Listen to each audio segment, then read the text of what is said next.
வெள்ளரிக்காய் தயிர் பச்சடி இன்னைக்கு பண்ண போகிறோம். ஸ்டவ் ஆன் பண்ணிட்டு வெள்ளரிக்காயை நம்ம வேக வச்சு எடுத்துக்கலாம்.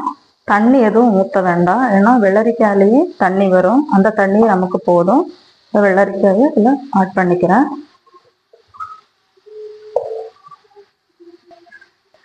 இதில் கொஞ்சம் உப்பு ஆட் பண்ணி நம்ம இதை மூடி போட்டு ஒரு 5 நிமிஷம் லோ ஃப்ளேமில் வேக வச்சு எடுத்துக்கலாம். அதாவது வெள்ளரிக்காய் வேகிற வரைக்கும் நம்ம லோ ஃப்ளேம்ல வச்சு வேக வச்சு எடுத்துக்கலாம்.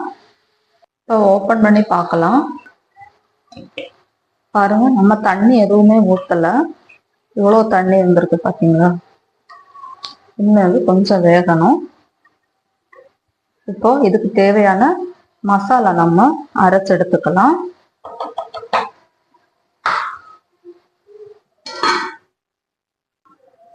அரை மூடி தேங்காய் துருவி வச்சிருக்கேன், இதை இதில் ஆட் பண்ணிக்கலாம்.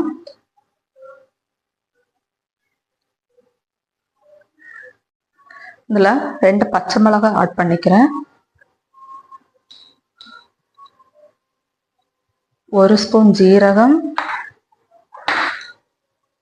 1 ஸ்பூன் கடுகு சேர்த்துக்கிறேன். இதை இப்போ கொஞ்சம் கொரகொரப்பா அரைச்சு எடுத்துக்கலாம்.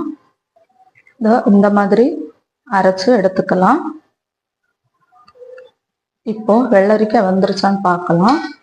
வெள்ளரிக்காய் வந்து இந்த மாதிரி ஒரு கண்ணாடி பதம் வரும், அப்போதான் வெந்துருச்சுன்னு நினைக்கலாம். இப்போ நம்ம இந்த அரைச்ச மசாலாவை இதில் சேர்த்துக்கலாம். இப்போ இதை 1 நிமிஷம் கொஞ்சம் இதை ஓப்பன்லேயே வேக வச்சு எடுத்துக்கலாம்.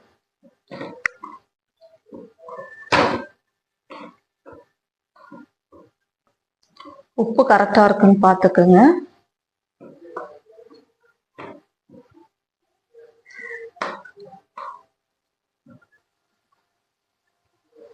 இப்போ வெள்ளரிக்காய் ரெடி ஆயிடுச்சு. ஸ்டவ் ஆஃப் பண்ணிக்கிறேன். இதை வந்து நம்ம ஆறுனதுக்கு அப்புறம் கொஞ்சம் ஆற வச்சுக்கலாம். ஆறுனதுக்கு அப்புறம் கொஞ்சம் தயிர் சேர்த்துக்கலாம். இப்பவே தயிர் சேர்க்க வேண்டாம், கொஞ்சம் ஆறுனதுக்கு அப்புறம் தயிர் சேர்த்தா போதும். நம்ம வெள்ளரிக்காய் கொஞ்சம் ஆறிடுச்சு.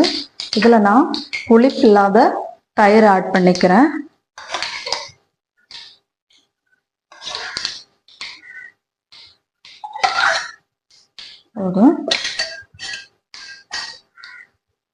இப்ப இதுல கருவேப்பிலையும் கடுகும் தேங்காய் எண்ணெயில போட்டு தாளிச்சிருக்கேன். இதுல வந்து சின்ன வெங்காயமும் காஞ்ச மிளகாய் எதுவுமே சேர்க்க வேண்டாம், கடுகும் கருவேப்பிலையும் போதும்.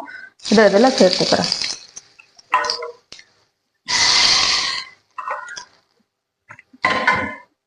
இப்ப நம்ம இதை மிக்ஸ் பண்ணி எடுத்துக்கலாம்.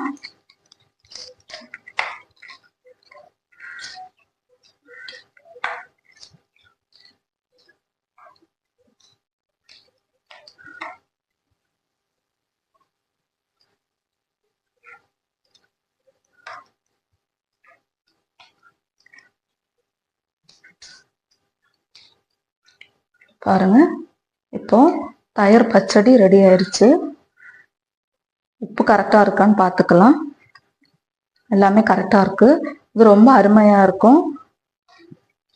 எங்க வீடியோ பிடிச்சிருந்ததுன்னா லைக் பண்ணுங்க, ஷேர் பண்ணுங்க, சப்ஸ்கிரைப் பண்ணுங்க. ஓகே.